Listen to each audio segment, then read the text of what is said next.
We have the distinct honor of hosting leaders of leading universities in the world from the USA, UK, Middle East, and Asia. It is truly a powerhouse of a panel, and we would love to have a round of applause for everybody on stage. Thank you. We, in the past days, have welcomed over now 650 delegates, around 10 governments, and leading institutions from the UN, public and private sectors.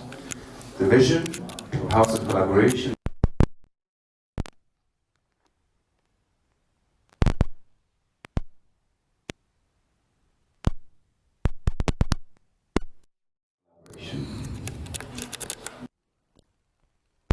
Universities are no longer just centers of education.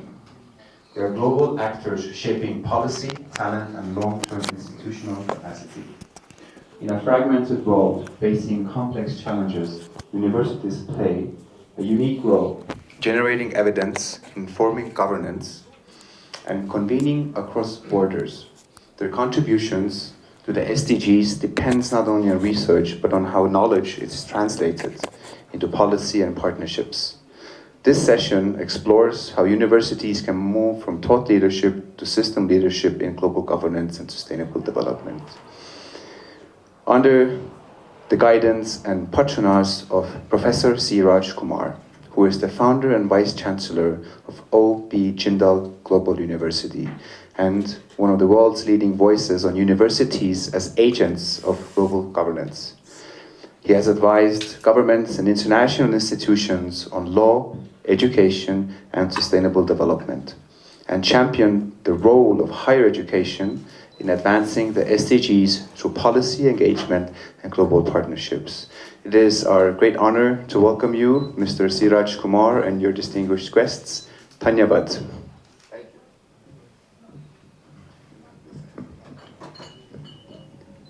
Thank you very much. First of all, I would like to express my deep appreciation and heartfelt gratitude to the House of Collaboration and also the leadership of both Kevin and Ip, who have indeed transformed the landscape of collaboration within Davos. This has been my 5th trip to Davos, and today is very special because we are launching something quite unique. And I want to extend my deep appreciation to both Kevin and Ip for making this happen here at the World Economic Forum in Davos.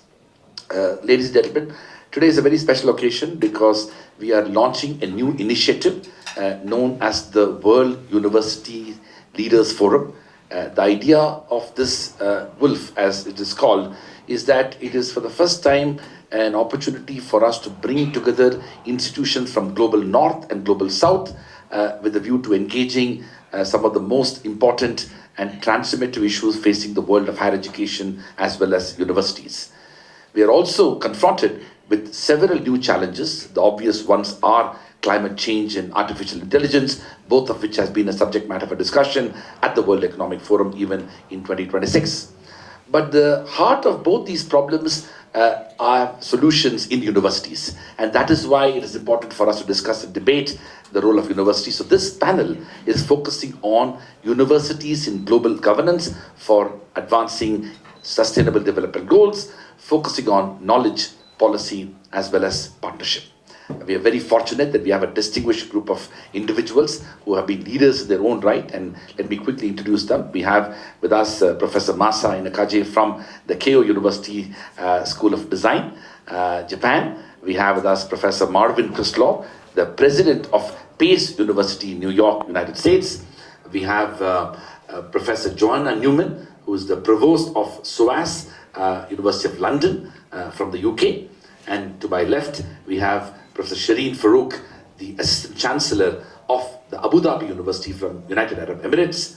And to top it all, besides the university leaders, we have Dr. Ashwin Fernandez, who essentially, through his organization, the QS, creates different forms of transparencies infused into the governance of universities so that students, particularly students, but also others, can take informed decisions about quality and excellence in academic institutions. Before we begin the panel, I want to take this opportunity to not only launch the World Universe Leaders Forum here at the World Economic Forum in Davos, but also to release the Sustainable Development Report 2025 that OP Jindal Global University has prepared.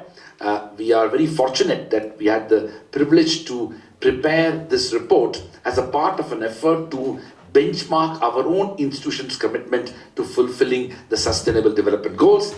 This report essentially reflects the role and responsibilities of individual universities, and case in point our own, as to what we ought to do in terms of a curriculum, course structure, program, our pedagogy, and also the various initiatives that we have, including infrastructure planning, the kind of commitment that we have towards regeneration and rejuvenation of the ecosystem. What are the efforts that we've been put in place to ensure that we are connected with the community? All these aspects are covered in this report. So I would like to take this opportunity to formally release the Sustainable Development Report 2025 of OP Jindal Global University. May I request my colleagues to kindly stand up and we'll formally release the report.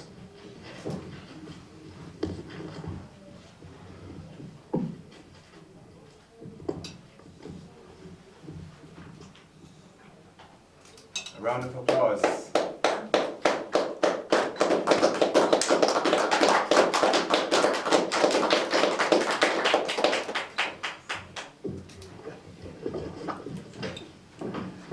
All right, thank you very much. Let's quickly move into the panel itself. I'm going to request each one of you, starting from Masa, that I would like you to briefly reflect on what you think is the role of universities in advancing sustainable development goals. And I ask this question being very conscious of the fact that we are at WEF, and typically WEF focuses on companies, corporations, private sector, and of course governments and intergovernmental organizations. The role of universities is a side conversation that happens typically in WEF. But we know that we do have a very big role to play. And so my first question to all of you as panelists is that, what do you think ought to be the role of universities when it comes to advancing sustainable development goals? It's a very important question. So university as an educational institution, obviously, is going to prepare students for the next hopefully sustainable and regenerative society. They need to be embedded with the understanding of how to think about SDGs, how to go beyond SDGs. So the educational arm of university role of preparing the next workforce is extremely important. The second angle, which is probably the more important one today as a university and the society, is to do research but go beyond research. Publishing academic results is extremely important as a higher education, but how do you serve the result and repurpose it for the society at large? So at KO, I launched a center called KO STAR. STAR stands for Sustainable and Transformative Actions for Regeneration. And we're looking into a university-wide initiative for teaching, but also doing research and particularly working closely with United Nations. Thank you. Thank you very much. Over to you, Marvin. So I want to start by saying thank you. This is a very timely topic, and I'm very glad to be here. This is my first time at Davos. And I want to recognize some of the important work that my colleagues at Pace University have been doing. And they reminded me that there is a very powerful quotation that we should remember, which is, "We have not inherited Earth from our ancestors, but rather borrowed it from future generations."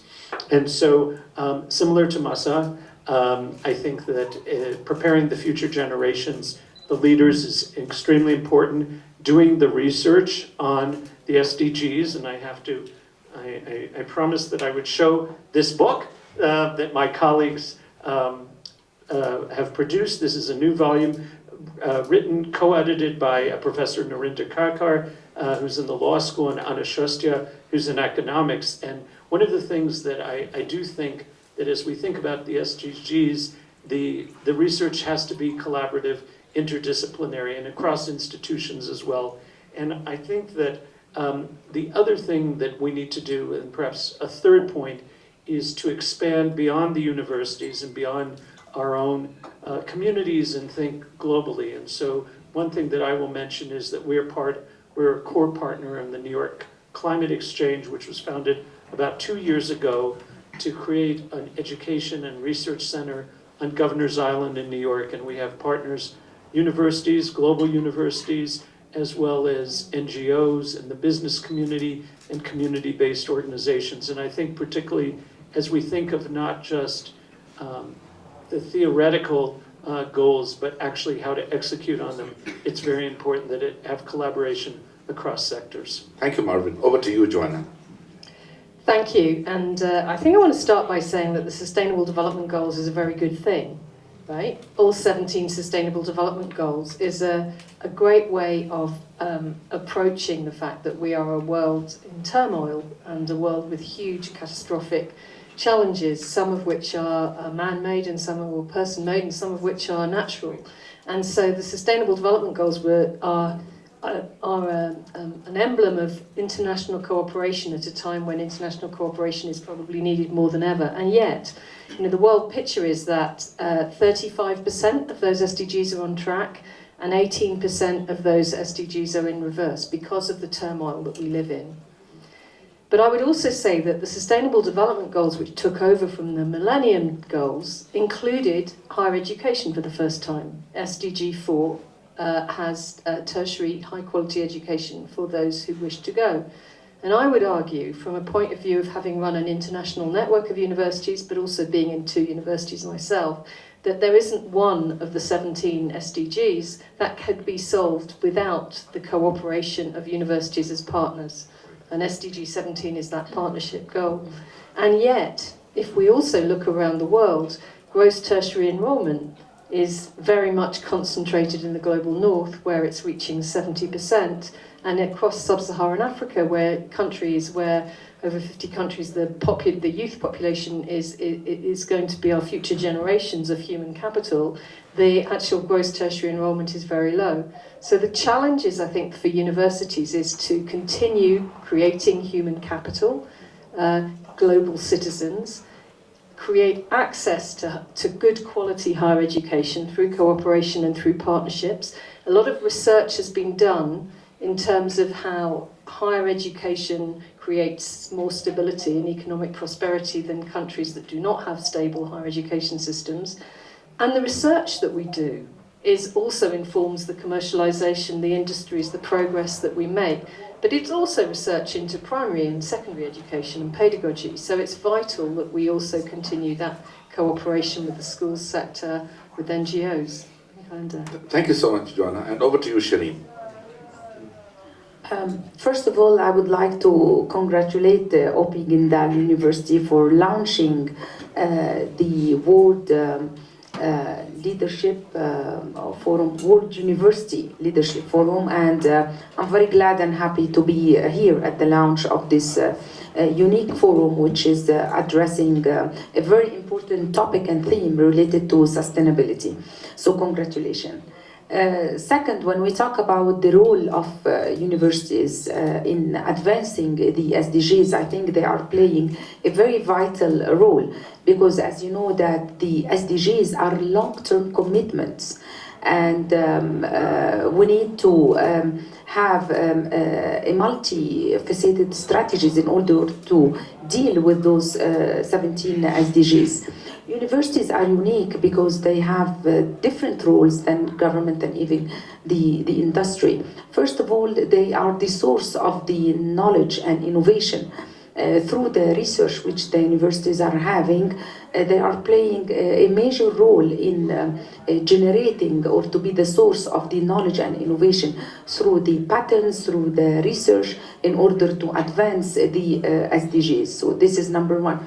And usually the universities are mapping the research toward the different 17 SDGs in order to identify the gaps or to identify even the directions and the way forward. The second important role for universities is the education and building the human capital development. And this is a very unique role for universities, because we are the ones who are creating the mindset of the future leader who are going to lead later on the transforming economies and lead the continuation of those SDGs and the climate change in the different countries and societies through educating them, through changing their mindset and creating this culture. It is a very important role for the intergenerational continuity, and only the universities can do that. So, for example, you see that we are embedding the sustainability in all our curriculum, regardless the students is business, engineering, law. They all have the knowledge of the sustainability and how to drive it. There are other things, but maybe we'll we'll discuss it in discuss the course of the panel. Over to you, Ashwin. Yes, thank you so much, Professor Raj, for having me here. Now, unlike most of you all who are university, or all of you all are university leaders, I represent an organization that actually most of you all work with in some form or the other. We do the World University Rankings. And while I'm here with you all today, I think there is a great need for higher education leaders to be first part of the conversation in the WEF. I think when I look at the speakers up on stage, we are having great industry people, we are having all the government there, but my greatest ask at this time is we cannot create change in a world today, be it with SDGs, be it with sustainability, be it with good governance, without having the university leaders as part of these conversations.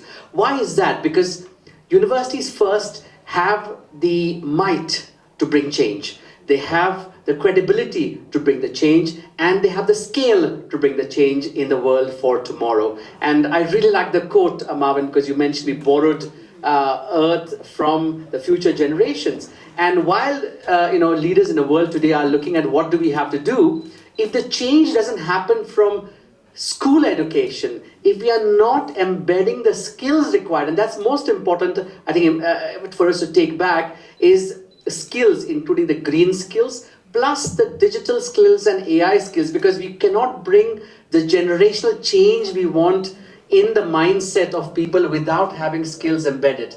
And while we talk to industries around the world, there's of course a challenge where they feel that the universities today and higher education today, they're not producing graduates for the future.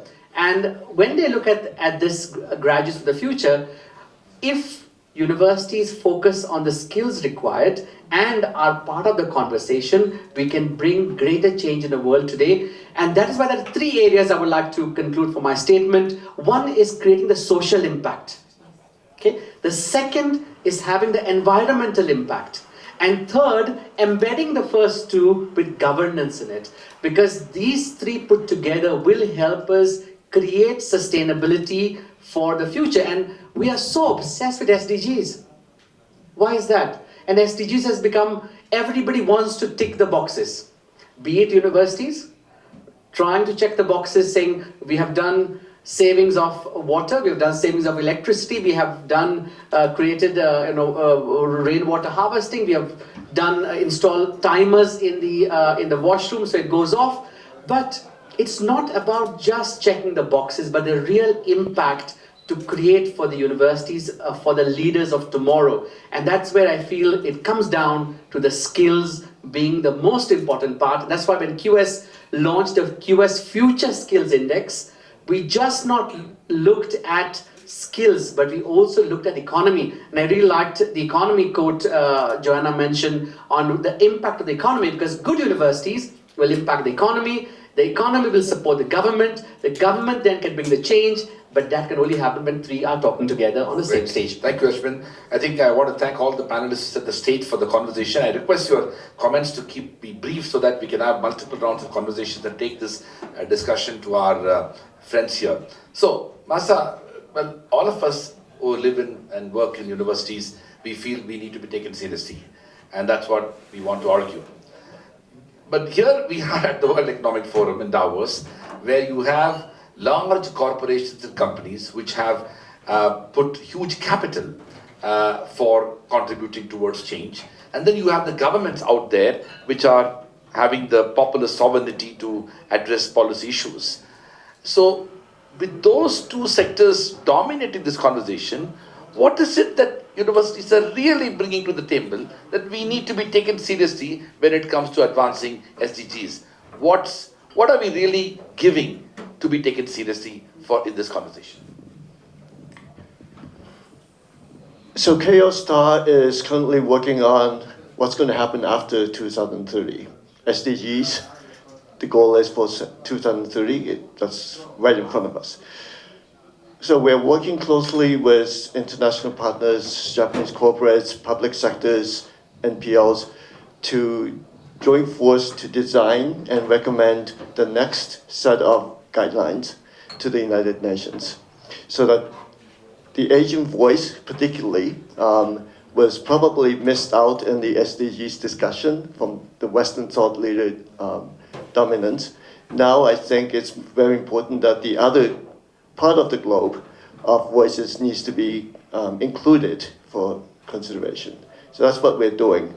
And in order to do this kind of activity, and regionally in Japan, Asia, or the entire globe, bringing in Japanese governments, but also Asian different public sectors or the global public sectors, university is in a very good position because it's neutral. And that neutrality is the key to design something that's very successfully received by different parties of interest. Otherwise, it's going to be very biased. Great, thank you, Masa. So, Marvin, of course, what he said about the neutrality of universities are so central to what we do. But we do so many things in universities, but there are two things that we do and we do well. One, we are involved in dissemination of knowledge through teaching. And second, we are involved in creation of knowledge through research. We do so many other things, but fundamentally, these are two things that we do well. My question to you is that, what is that we can do in these two things better so that we can bring SDGs to the center of this conversation, both inside the classroom and in our research, which ultimately will enable us to become a more serious partner in the global conversation? So we also bring to the table, neutrality, yes, in a sense, but I'd say we also bring academic freedom, and we are evidence-based. And unlike political entities, we presumably are not going to change our views because of the identity or the politics of a particular government or a particular entity. And so I think there's continuity and there's focus and there's objectivity and based on evidence, and I think that's very important. So we're not only teaching our students who are future leaders how to do that, but we're involving them in the work. And so whether that's local, state, national, or international, and I think all of us, aspire to work on all those four levels. We bring the objectivity, we bring the continuity, and we bring the freedom to say what the evidence suggests. And I think that's very important for us to do that. One challenge, I will say, is that we, like any entity, needs to have financial support for the research, and so it is sometimes challenging if the research objectives of governments or other funders change. Fortunately for us, there are still many, many people who believe that SDGs are important topics to investigate, but I think that is a cautionary note for us to be aware of. Thank you so much, Marvin.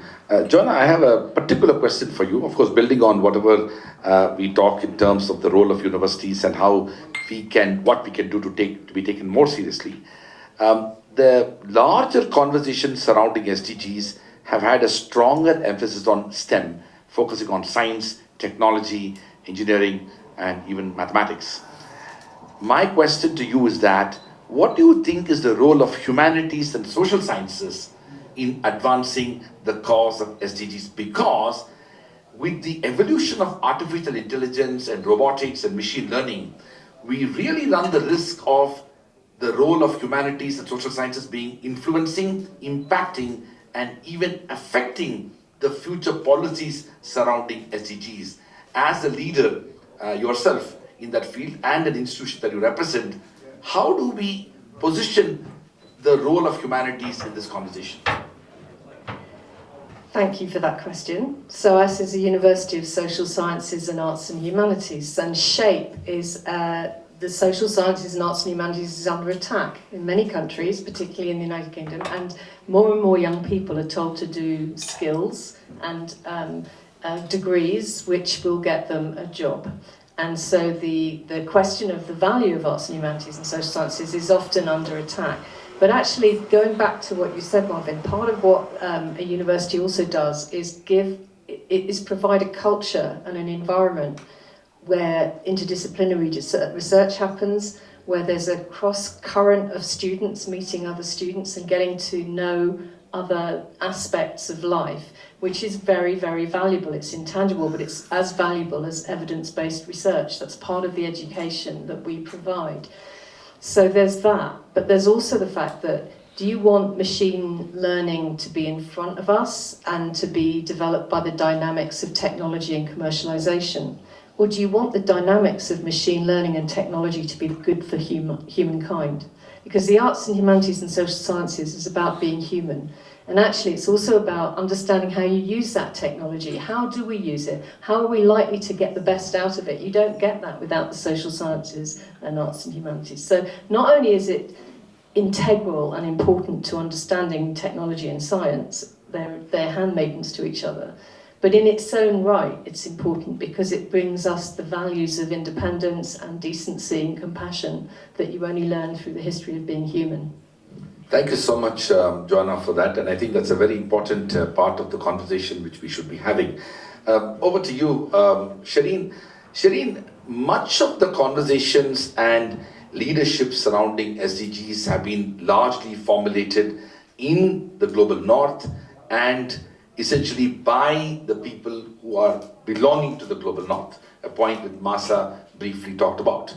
My question to you as somebody from the United Arab Emirates is that to what extent the impact of SDGs on universities and what universities ought to be doing vis-a-vis SDGs, to what extent this conversation ought to be more inclusive, more democratic, more broad-based, so that it doesn't confine it to just the global north. In many ways, the kind of technologies that are emerging, the kind of conversations and the obligations that are being imposed for the developing and emerging economies requires a radical transformation of the lifestyle issues in the global south.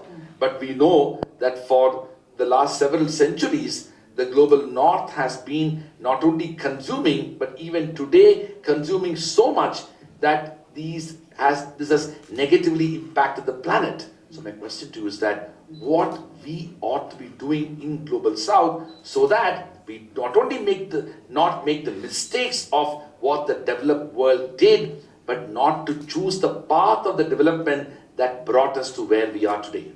I think this is an excellent question, and coming from the United Arab Emirates, I would like to say that I'm coming from a country which is a very strong advocate for sustainability. And when we talk about sustainability, it's not only about climate.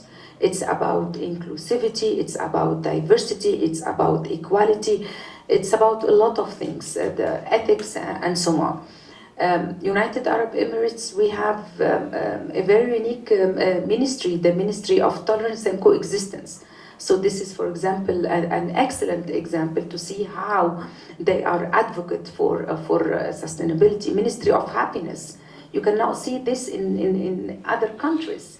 So we are pushing toward sustainability with all its component, the 17 SDGs.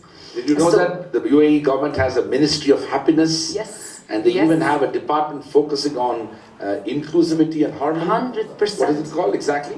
Ministry of the Ministry of Tolerance and Coexistence. Ministry of Tolerance and Coexistence. Yes, and December, I think in December we had a big international conference on advancing sustainable futures, which Ashwin attended, and the keynote speaker was the Minister of the Tolerance and Coexistence. So I'm coming from a background which they are very strong advocate for sustainability with all its contexts.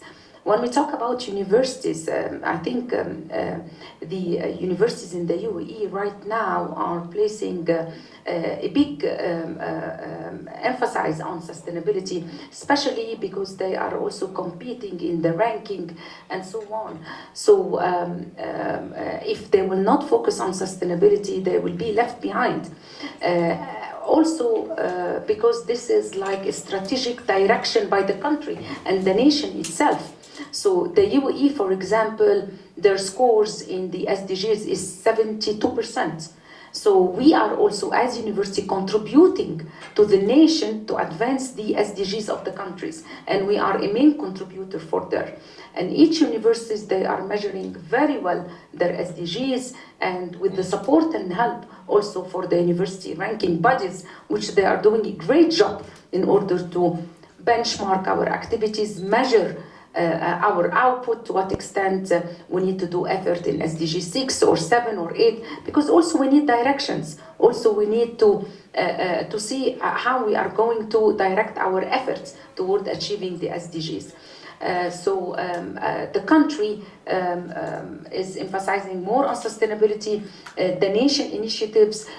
Let me give you another example who came to my mind now. 2022 and 2023, it was the year of sustainability in the UAE, which means that the whole country, organization, government, they are doing initiative just only for the sustainability for 2 consecutive years. This year is the year of the family. So each year they have a slogan which all entities, they are work toward achieving those things. Thank you, Shireen. Well, it is actually sobering to hear that you have a ministry that focuses on coexistence. Yes. At a time when the words such as diversity, equity and inclusion are bad words in some parts of the world. It's quite a sobering reflection that UAE is committed to it. Let me move to Ashwin. Ashwin, of course, we know that you are representing a rankings organization. For a long time, rankings tend to have focused on what you call the reputational aspects of institution defined by various surveys, and of course measurable indexes such as research by faculty members and things like that, also other components such as internationalization. My question to you is that if universities ought to play a significant role in contributing to advancing SDGs, it is only fair that that effort is also recognized and integrated to any form of measurable indices and indexes that, rankings organizations such as yours take into account. In many ways, what universities do in relation to SDGs doesn't even count, or that it will depend upon the sort of individual agency of universities and university leaders to commit themselves and their institution to SDGs, regardless of its possible, benefit or even recognition from, let's say, a rankings organization such as QS.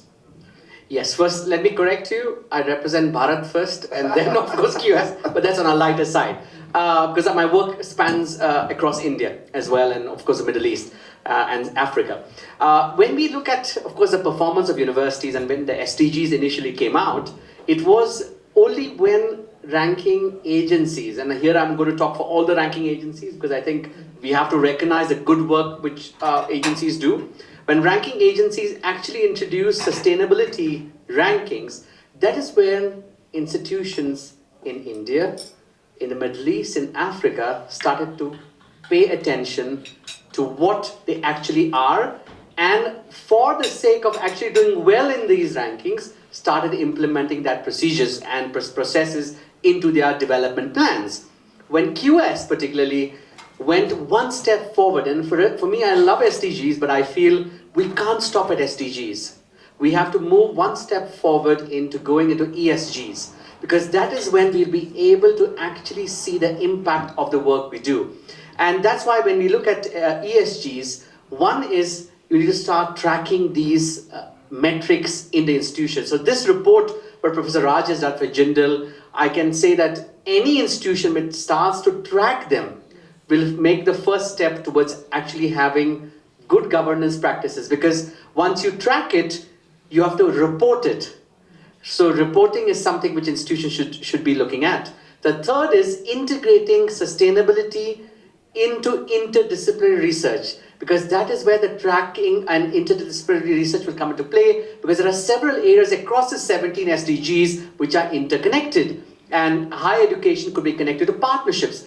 That should feature and actually get reflected in the research we do. Now, of course, there are areas of research which probably cannot be covered fully, and some of them are humanities, and we understand the challenge with that. And that is why QS goes beyond that into reputation as well. So when we look at the sustainability rankings, we not only collect data, we not only do surveys, we not only look at the research from Scopus, but we also look at international metrics where and how countries are doing when we compare to each other in human rights, in the promotion of arts, in the promotion of various indicators and practices where they are supporting developing and developed countries. And that's what the journey should be for institutions, is taking those which are less privileged on the journey with you. And that's why we give additional points for partnerships with those lower or developing economies in this case. So it's a whole thing, and we can keep talking about it. Thank you very much, Ashwin, for that. And I think I want to, at this moment, place on record and my appreciation for a colleague of mine, Professor Padmanabha Ramanujam, who heads the Office of Sustainability, whose team essentially, along with him, prepared this report. In many ways, when we began the journey of doing a report, we felt that it was not only an academic exercise, but it also ought to be a critically evaluative exercise of what we as an institution are doing when it comes to fulfilling SDGs, and that's what the report has. All right, let's move to Masa. Masa, I want to take you back to the sort of Japanese philosophical approach to life in the form of the Ikigai. And I want to bring Ikigai for another reason, because the Honorable Prime Minister of India, Shri Narendra Modi, when he talked about SDGs, he brought out a concept called Mission Life, which is lifestyle for environment. Essentially, the idea is that we cannot be pursuing a lifestyle that we are used to in the current context and expect change to happen. A fundamental reimagination and alteration of our lifestyle is important. In fact, he talks about the fact that it's a lifestyle of the planet, for the planet, and by the planet. And that was a very visionary contribution of our Prime Minister when he talked about sustainable development and how we should play a role in fulfilling SDGs. My question to you is that Japan as a society, as a country, has played a very leading role in all these conversations, right from the Human Development Report, the Human Development Index, and of course the sustainability as well. To what extent we can bring those philosophical underpinnings towards changing the lifestyle of people so that we are closer to achieving the SDGs, not necessarily on the basis of legal and compliance frameworks, but actually as a part of the change in lifestyle of people. Very great point of looking at how we live today versus Japan is also known for a country in the past that of a wonderful eco-friendly lifestyle. And Ikigai is one of the philosophical result of it. There are multiple different things that we can learn from past.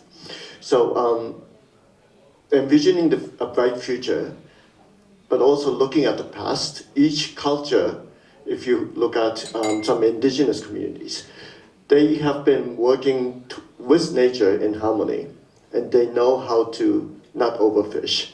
They know how to cope with nature, and the indigenous community chief at Davos had a session, and he said, we always listen to plants, we listen to voices of water. And that's something that our modern life or lifestyle has lost. I think it's time to stop and look back at what the human generations have acquired in terms of wisdom and knowledge that needs to be brought back for a better lifestyle. Yeah, thank you so much, Masa. Well, Marvin, building on that, fundamentally, universities are places where young people's character are molded as well. Of course, we know that primary and secondary education has a bigger role to play, and when students end up coming to universities like ours, their fundamental values are already shaped. But be that as it may, universities have a very important role in inculcating certain degree of mindset and certain, let's say, long-term values that they can develop over a period of time.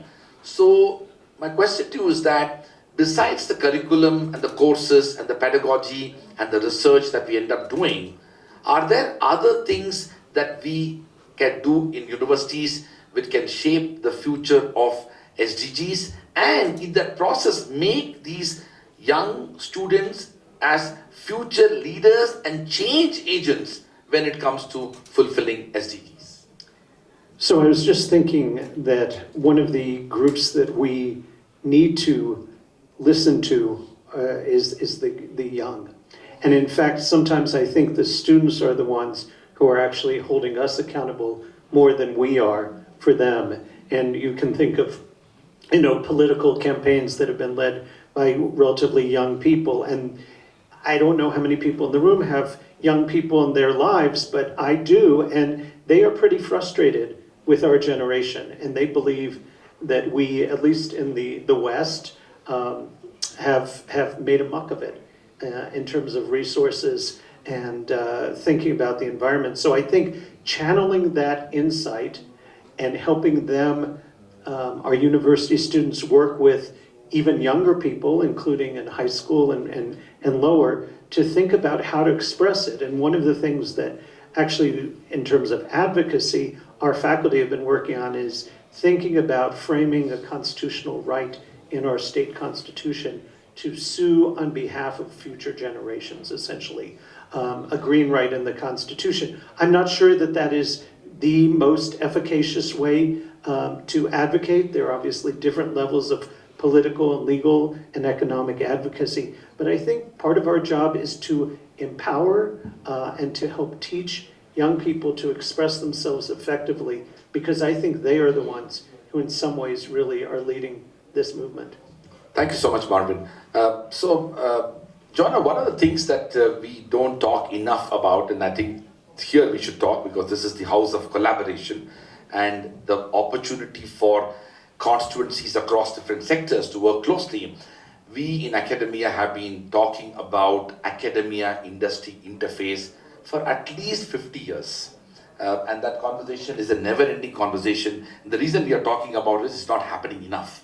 So my question to you is that when it comes to bringing SDGs to the center stage of global governance, what is it that academia can do that can help in advancing the fulfillment of SDGs through collaborations and partnership with other constituencies?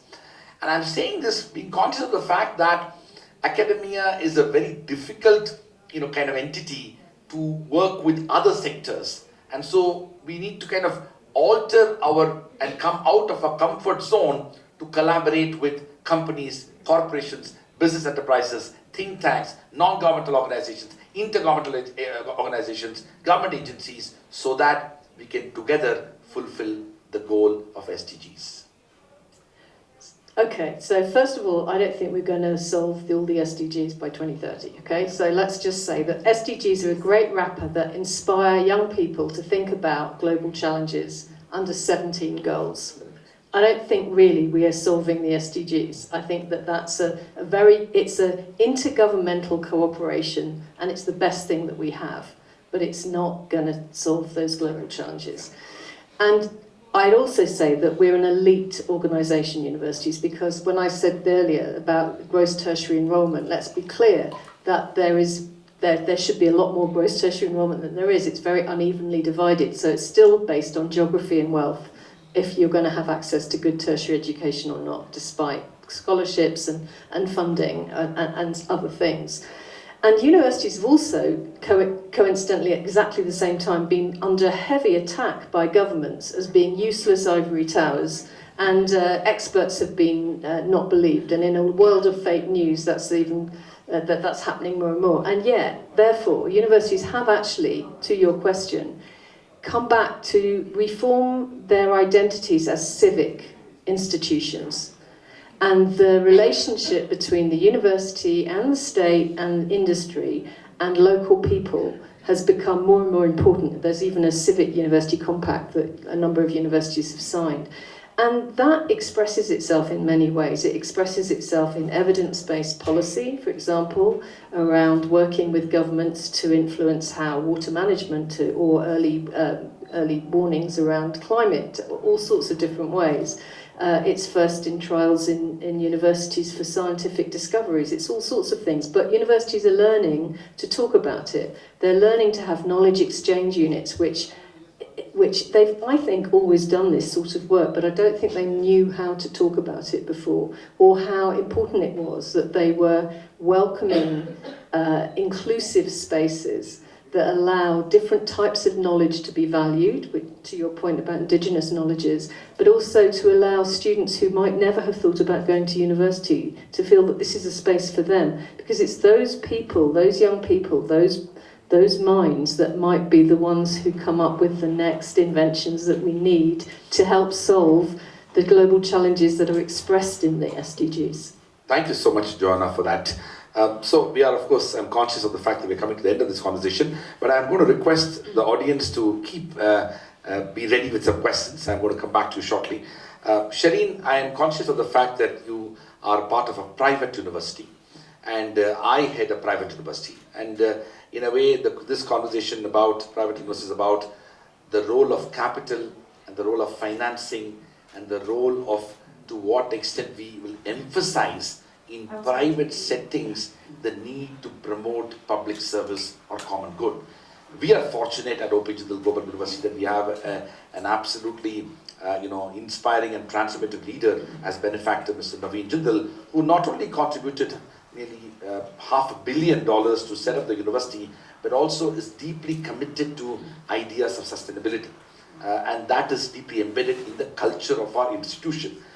My question to you is that, to what extent these values are critical in the private university context, and how can we ensure that the private university context does not in any way undermine our deeply committed values that will contribute towards public service and contribute to common good?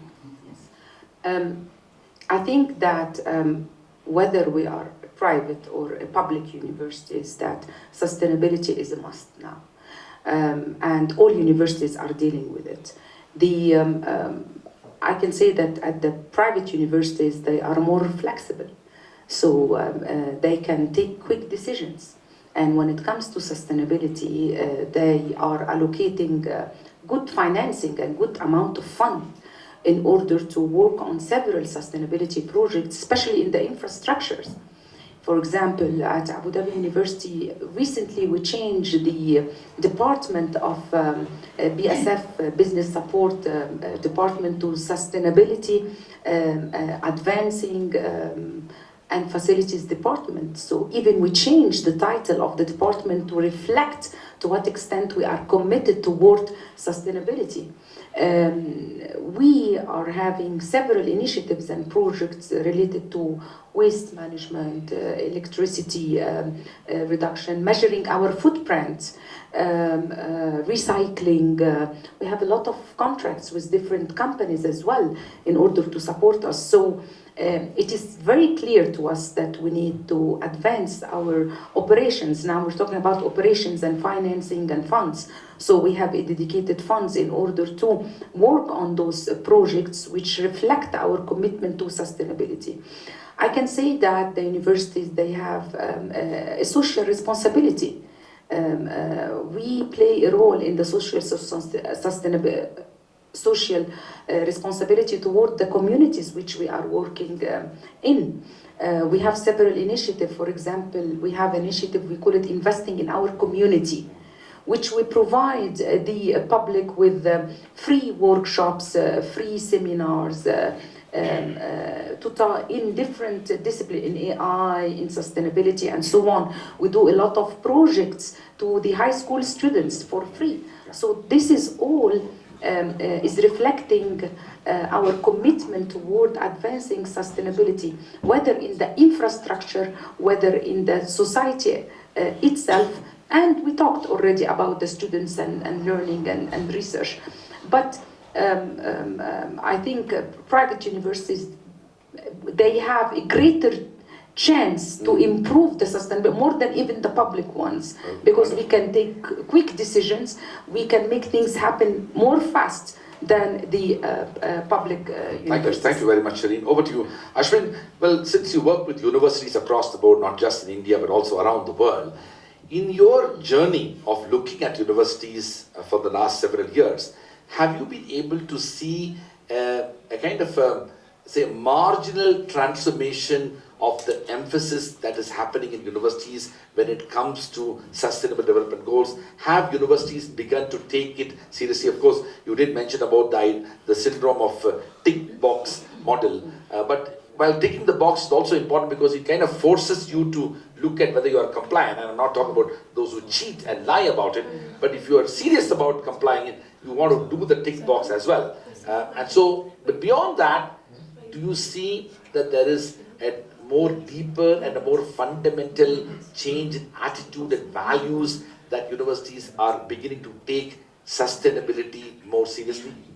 Indeed, Prof. Raj. So, before I answer that on the question which you just asked here, maybe I would like to ask the panel here, you all represent different universities, how many of you all have a sustainable procurement policy? All of you all do? Can I just say, ours is to be carbon neutral by 2040. We had a huge project with UCL. We have, with University College London, the whole of the Bloomsbury estate. We are getting rid of all of our old gas boilers, and we've got new carbon neutral technology that's coming in. So, and we also have a sustainability committee, which is why on People and Planet rankings we came up, and also in your QS Impact, we've just shot up in your rankings. Great. Because of that. Because that's the first step is, you know, all the institutions need to start looking at purpose over profit, or if you don't use the word profit, it's excess, because if you're a not-for-profit institution, then it's excess, because that is when you can drive the real change. And what we've seen institutions over the last few years do is start thinking of that. And I know private universities, I think Dr. Shireen has a private university, the Keio University has a private university, they have started to implement the sustainable practices. And this sustainable, and of course Jindal is there. Jindal has been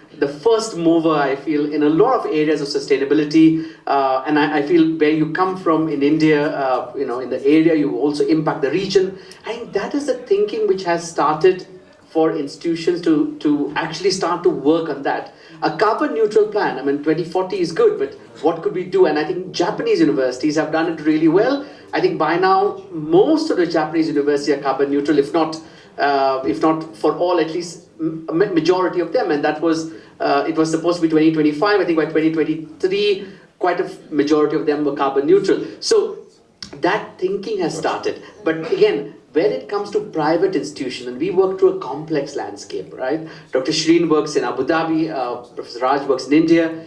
The people need to start also changing the mindset. Yes. That is, again, goes back to leadership. And the mindset change which will come from universities creating the leaders, because if people start thinking of purpose over profit, that is when we will see the real change happening. Thank you so much, Ashwin. We'll quickly take a few questions and I'll come back to you for the last round. Any questions from the audience? Thank you. Please. Okay. First of all, thank you very much for the panel. Kindly introduce yourself, yeah. Yeah, so my name is Laura Bechler. I'm also a professor in the university close to Munich in Germany. I'm also a member of the Club of Rome, so everything that you said is very dear to my heart. I have a more maybe pragmatic question out of an observation that I have. So, I mean, we are in the midst of a technological disruption, and what we see with our graduates more and more is that we are first time facing really the problem, and I'm not talking about 5 to 10% of top talent, but the broader mass of graduates.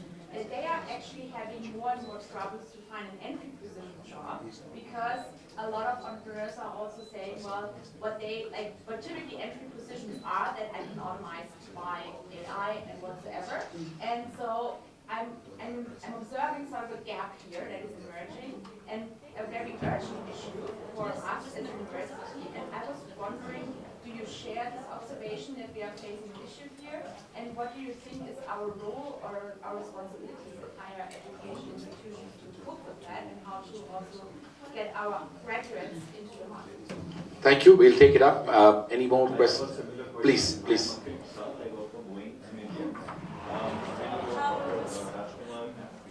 Your institution has been one of the most important universities backed by an industry. My only question is, can we do something between industry and the institution so that we have students ready for market? For example, when we are hiring lawyers, the question that comes is, you lack experience. That should not be the case, because we should have students who are ready to be absorbed in the industry. Fascinating. Very related to what she said as well. Yeah, please, that will be the last question. Go ahead, please. Yeah, yourself. Yes, yes. Yeah, my name is Stephen Ho, and I serve on a few corporate boards. I was a bank engineering position.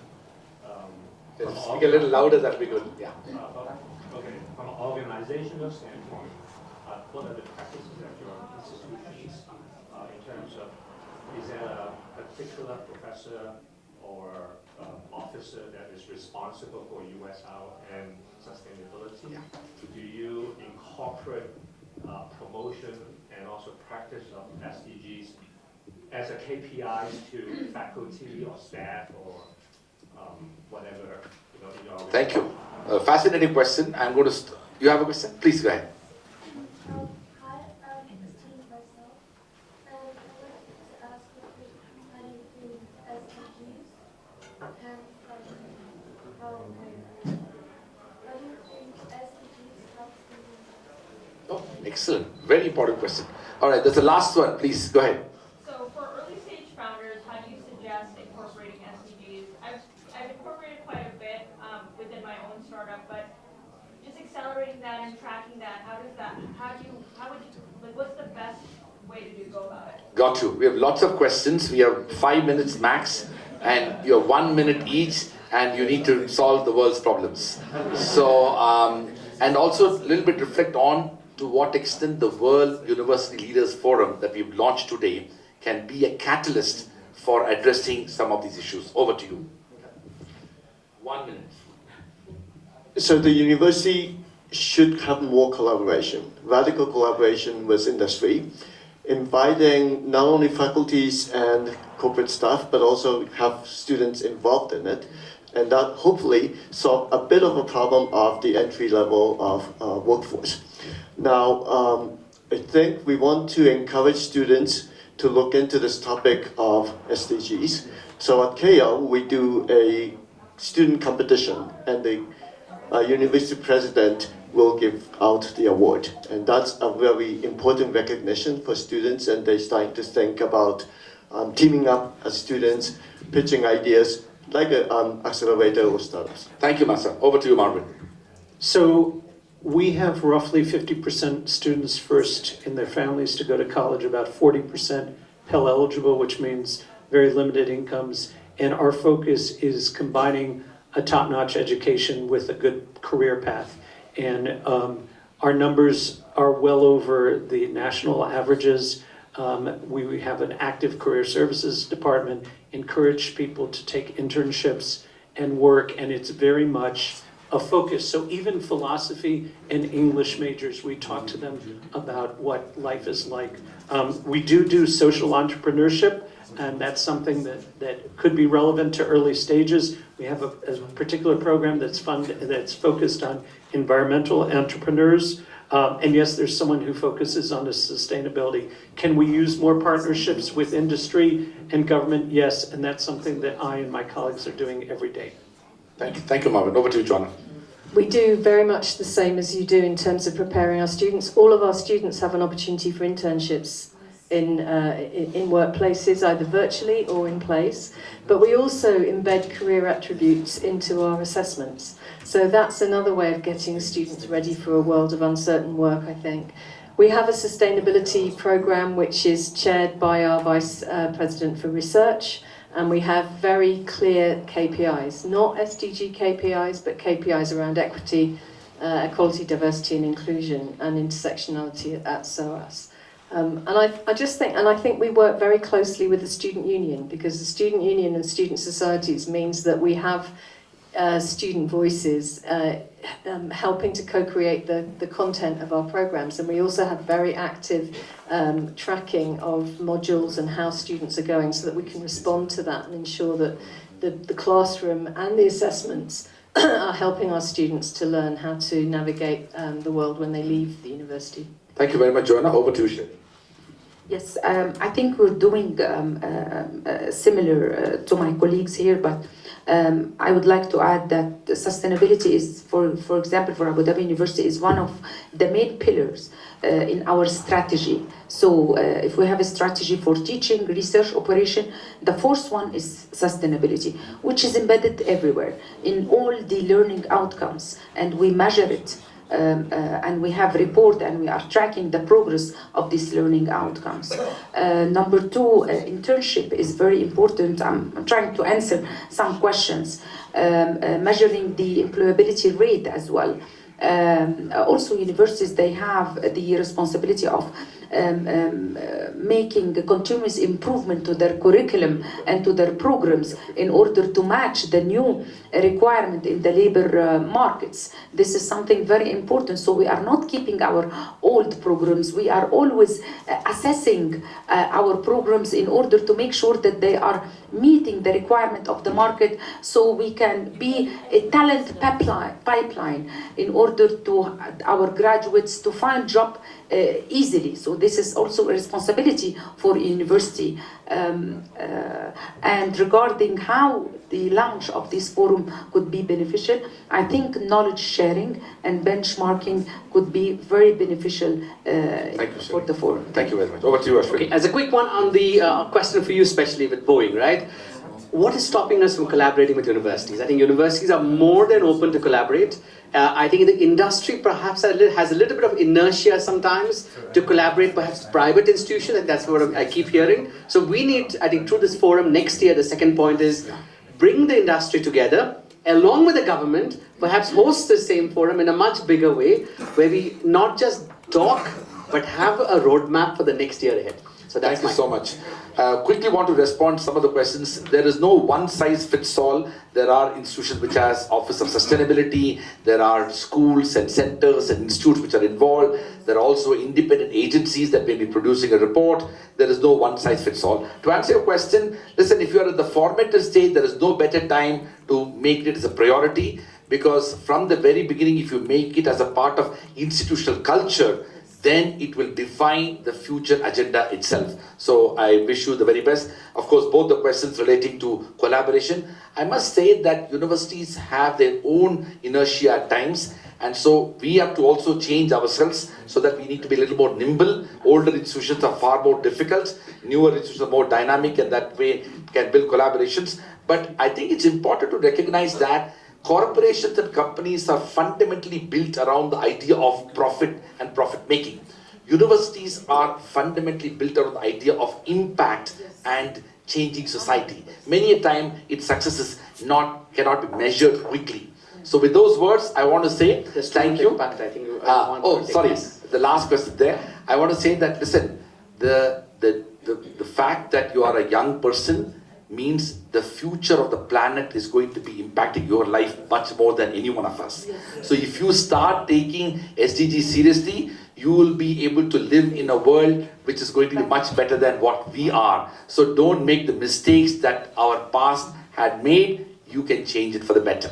I want to do a closing by saying that it's an absolute delight and a pleasure for OP Jindal Global University to host the World University Leaders Forum and this conversation around SDGs. We've had an outstanding, higher education leaders from Professor Masa Inakage from the Keio University's Dean of the School of Media and Design. And we have Professor Marvin Christoph, the President of Pace University in New York, United States. We had a wonderful conversation with Professor Joanna Newman, the Provost of SOAS, University of London, and Professor Shireen Farouk, the Assistant Chancellor of the Abu Dhabi University, and Dr. Ashwin Fernandez from QS. We're very fortunate that the House of Collaboration, led by both, our very dear friend who's present here, Kevin and Ip, have made us come together to talk about the future of SDGs and the future of universities. Thank you very much for all the panelists and the participants who are present here. Once again, we deeply appreciate your contributions. Thank you.